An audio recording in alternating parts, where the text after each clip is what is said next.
Voilà, nous allons parler cette fois-ci de la politique ainsi que l'Église. Quand l'Église est engloutie par la politique, qu'est-ce qui se passe? Nous allons voir les élections en République démocratique du Congo avec l'homme de Dieu Paulin Bakajika. Bienvenue. Merci beaucoup. Oui. Monsieur Jean-David est l'homme de Dieu. Voilà. La voix est partie où? La prière? Oui, oui, justement. Nous sommes en plein séminaire à l'église. Vous priez aussi pour la nation? Oui, certainement. Hier, d'ailleurs, nous étions en train de prier pour le Congo. De 21h à 23h, nous avons prié pour l'Est de la République démocratique du Congo. Pourquoi l'Est? L'Est, c'est parce que c'est l'une de partie du Congo qui a toujours été endeuillée. Quand on parle de plus de 11 millions de morts des Congolais, la majorité c'est toujours le Nord Kivu, le Sud Kivu, Beni, Butembo et tout. Et nous avons pensé commencer par l'Est du pays et le Congo en général, mais beaucoup plus l'Est du pays. Et est-ce que vous avez prié aussi pour les élections? Nous avons prié pour la nation, nous avons prié pour les autorités, nous avons prié pour le peuple congolais, nous avons prié pour la paix, que la paix revienne au Congo. Et nous avons aussi prié pour les événements à venir. Voilà. Les événements à venir, les élections. Et qui dit événements à venir, qu'est-ce que vous voyez qui pourrait remporter les élections? C'est cette question, je l'aime beaucoup. Par la grâce de Dieu, j'aimerais vous donner une réponse qui ne vient pas de moi, mais un ainsi dit l'Éternel. Les gens qui nous connaissent, qui nous suivent, ils savent ce que Dieu fait avec nous dans le domaine de la prophétie. Alors ceux qui suivent le prophète Paulin sur Facebook, YouTube, TikTok et tout, ils nous suivent, ils voient ce que Dieu fait au travers de nous. L'homme de Dieu, moi je préfère vous appeler l'homme de Dieu sur ce plateau, je me sens à l'aise quand je vous appelle l'homme de Dieu. Le Congo, jusqu'à présent, est entre les mains de Félix Antoine Tshisekedi Tshilombo, l'actuel président de la République démocratique du Congo. Et quand nous avons prié, depuis très longtemps, ce que je dis est sur YouTube, c'est depuis 2019, 2020, 2021, chaque fois que nous prions, l'Éternel nous a montré qu'il n'a pas encore retiré les trônes entre ses mains. Jusque-là, il est assis sur le trône de la République démocratique du Congo et Dieu ne l'a pas encore retiré de là. Les gens doivent le savoir. Nous l'avons dit il y a très longtemps et je suis très heureux de le dire encore aujourd'hui parce que c'est ce que Dieu m'a dit, que celui qui est là, il est encore là pendant un temps. Alors, oui, continuez. D'accord. Alors, quand vous parlez des élections... Oui, les élections, voilà. Voilà. Donc, avec ou sans élection, lui est encore là. Oui, ce qu'il doit faire, il le fera avec ou sans élection. Avec ou sans élection. Il y aura élection à la fin de cette année? Dans ce pays, il y a eu élection. Et il y aura élection. Mais je ne sais pas si vous parlez du calendrier. Oui, que le calendrier, pas voilà. Du calendrier, parce que nous sommes au mois de septembre. D'ici là, ce sera octobre. Après octobre, ça sera novembre, décembre. Décembre, c'est les élections le 23 décembre. Mais à l'allure où vont les choses, est-ce qu'il y aura élection? Je vous fais part d'un message prophétique que j'ai reçu il y a 2 semaines. J'ai vu l'un des opposants majeurs de ce pays en négociation avec, en discussion, négociation, voilà, avec les dirigeants en place. Nous connaissons tout ce que nous connaissons sur les calendriers de la CENI. C'est un calendrier élaboré par les hommes, mais que les hommes ne soient pas étonnés d'être qu'un autre calendrier nous soit imposé parce que... Donc dialogue. Non. Donc nous allons vers les dialogues. Nous avons... Oui, mais je vous dis que moi, je vis des négociations. L'un des opposants qui a fait même une déclaration qu'il ne va pas déposer sa candidature et puis les discours ont un peu changé. Mais j'ai vu, ce que je t'ai dit, c'est une vision.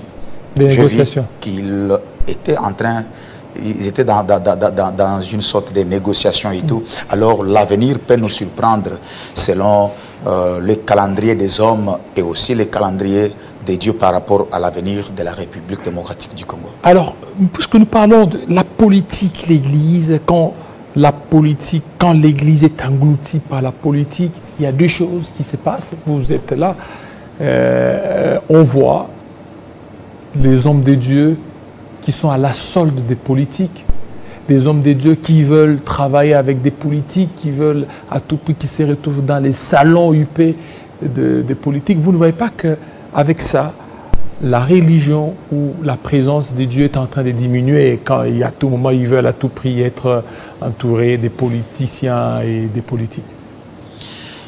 Chose que je condamne moi-même personnellement, en tant qu'homme de l'Église, serviteur de Dieu, prophète de l'Éternel et tout. Moi, je condamne ça. Je pense que la politique peut avoir besoin d'un homme de Dieu pour l'orientation, pour un conseil, un encadrement spirituel et tout. C'est une bonne chose. Mais il y en a aussi qui ont reçu mandat, vocation de faire la politique. Ils peuvent faire la politique officiellement. Mais quand vous n'êtes pas appelé à faire la politique et que vous êtes un homme de Dieu, j'espère que c'est la politique qui doit vous consulter. En Israël, dans la Bible, on parle des prophètes qui étaient consultés par les politiques, par les rois. Le roi qui se déplace lui-même, il va aller vers l'homme de Dieu. Voyez-vous, monsieur Jean-David, moi je suis pour un politicien, un roi, un président, un ministre qui peut aller vers l'homme de Dieu, lui demander, que vois-tu, prophète? Mais il y a un problème de crédibilité aussi, parce que souvent les politiques disent, mais ces hommes de Dieu, ils ne sont pas crédibles. Vous voyez, bon, je ne vais pas citer les noms pour éviter de m'attirer la foudre des attaques. Il y a certains hommes de Dieu, lorsque vous demandez aux politiques pourquoi vous n'êtes pas allé vers tel, ils disent non, ils ne sont pas crédibles, ils ne sont pas sérieux. Comment vous voulez qu'on aille vers eux? Ah mais non, ça c'est dans tout le pays. Dans tout le pays, il y a toujours des cas comme ça, mais ce n'est pas tout le monde. C'est pas tout le monde. Même quand il y a de bavures dans le milieu des hommes de Dieu, c'est pas tout le monde quand même. Nous devons reconnaître que dans ce pays, il y a un travail spirituel bien fait qui est en train d'être bien fait encore et que nous ne pouvons pas ignorer la place de la spiritualité. Quand il y a des faux, il y a aussi le vrai. Alors, je pense que c'est presque dans tous les cas, il y a toujours le vrai, il y a toujours les faux. Alors, nous devons nous confier au vrai et voilà. Donc, quand il y a les faux, il y a toujours les vrais. Il y en a. Alors, aujourd'hui, il y a cette polémique sur les réseaux sociaux après une prédication du pasteur Marcelo Tounassi s'attaquant à l'esprit Wemba, à l'esprit Kinkester Menea.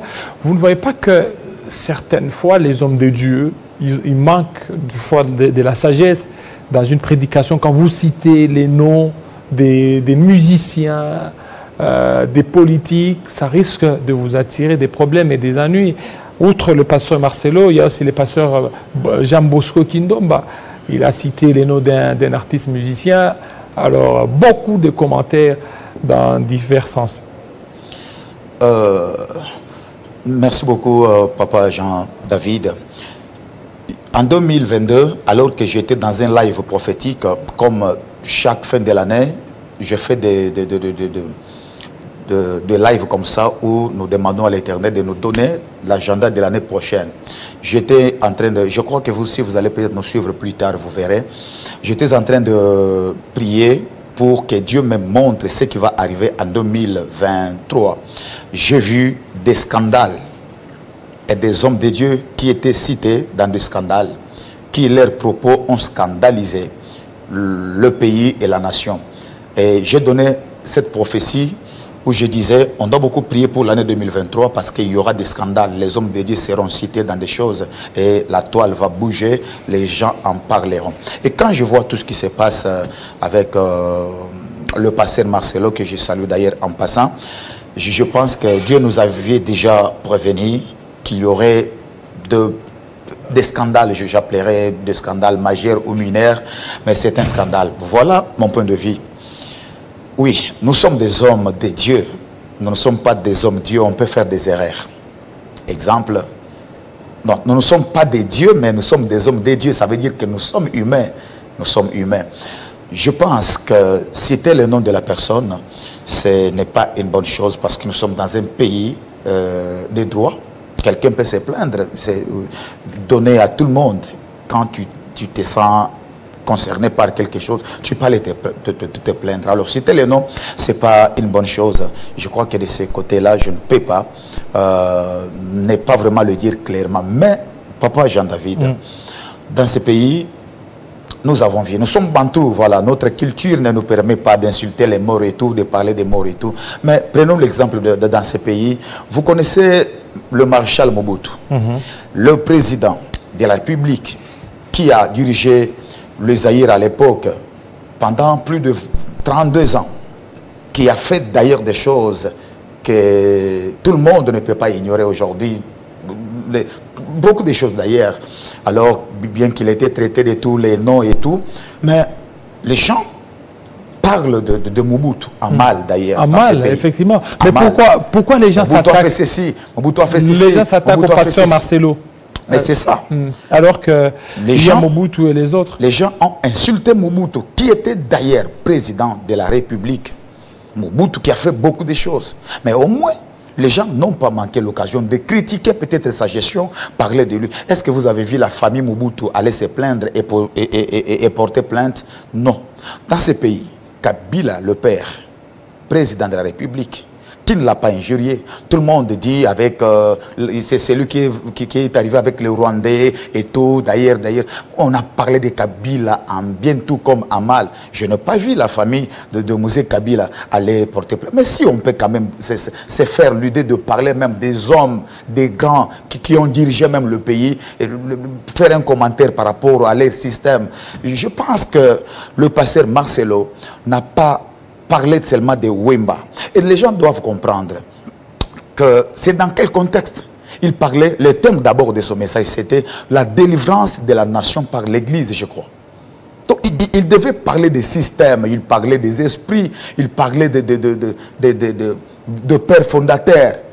Et quand on voit Wemba, on voit un grand monsieur. Mais il a, seulement parce qu'il a cité son nom, mais quand il a parlé du système, ça, c'est sans ignorer, tout le monde sait. Il parlait d'un esprit d'ailleurs. Un esprit qui était derrière. Un esprit Wemba et esprit King Kester. Voilà, et Wemba lui-même le disait. Wemba lui-même l'a dit. On peut retrouver beaucoup de vidéos où il parlait des habits, tout le monde le sait.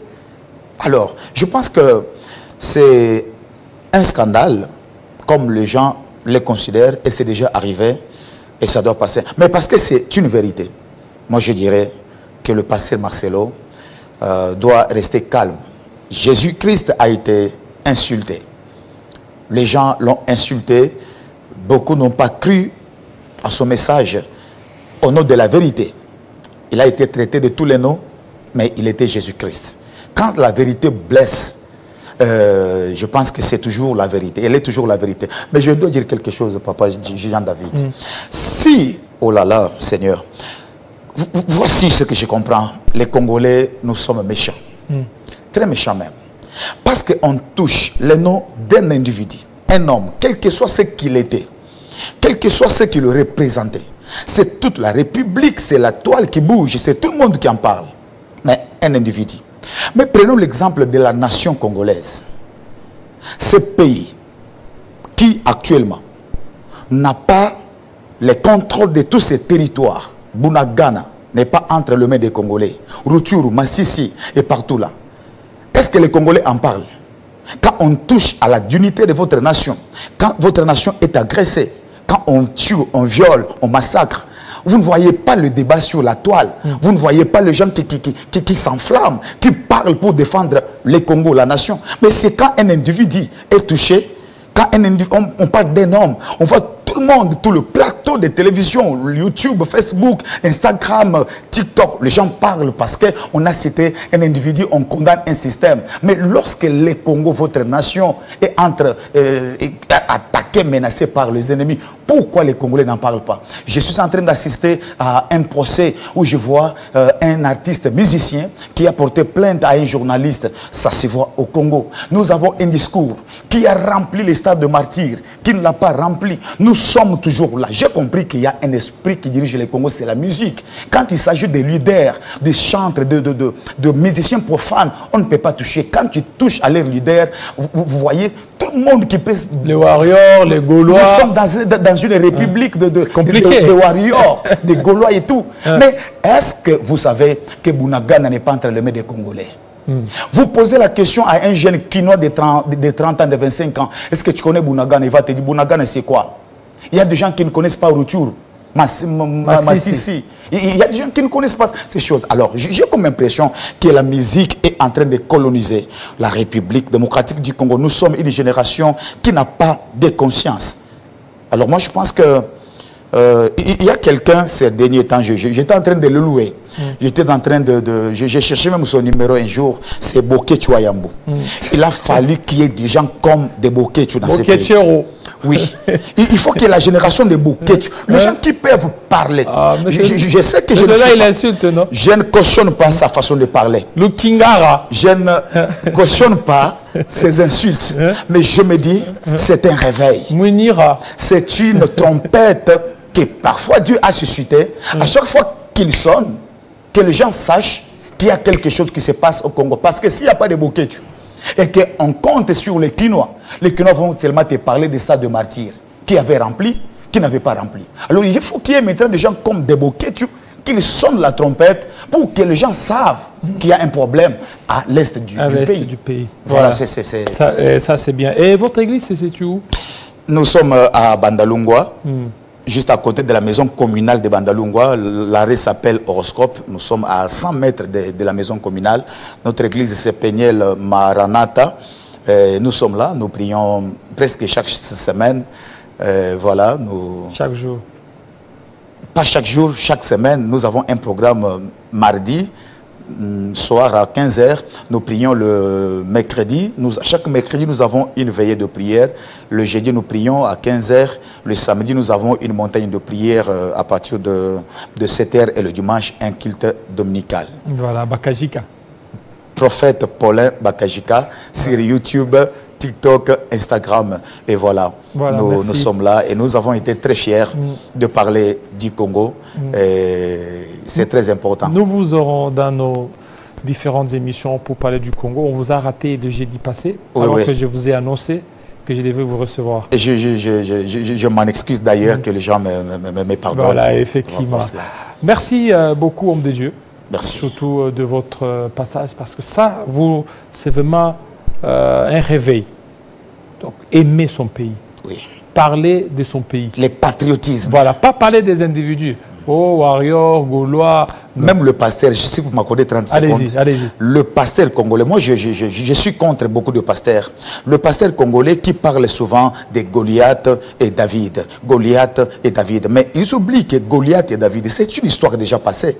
Goliath avait attaqué Israël. Et si David était sorti de la brousse où il était, venir combattre Israël, c'est parce que combattre Goliath, c'est parce que Goliath avait touché sa nation, son pays Israël. C'est parce que Goliath était en train de tuer ses frères. Et il s'est dit, je dois aller combattre cet homme parce qu'il est en train de tuer mes frères et sœurs. Mais quand le pasteur congolais voit ce qui se passe à l'est du pays, vous savez, on nous a inculqué une mentalité. Quand tu parles du Congo, on te dit tu es devenu politicien. Non, mais David a parlé de sa nation.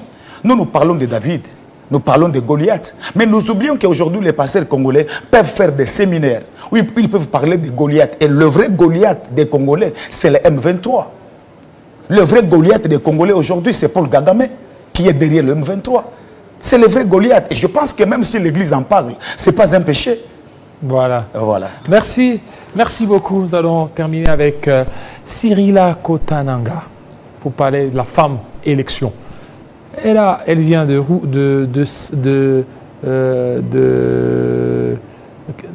quelle province? De Sankourou. Voilà, le Sambo. Voilà, Sankourou. Elle sera là. On va parler tout de suite.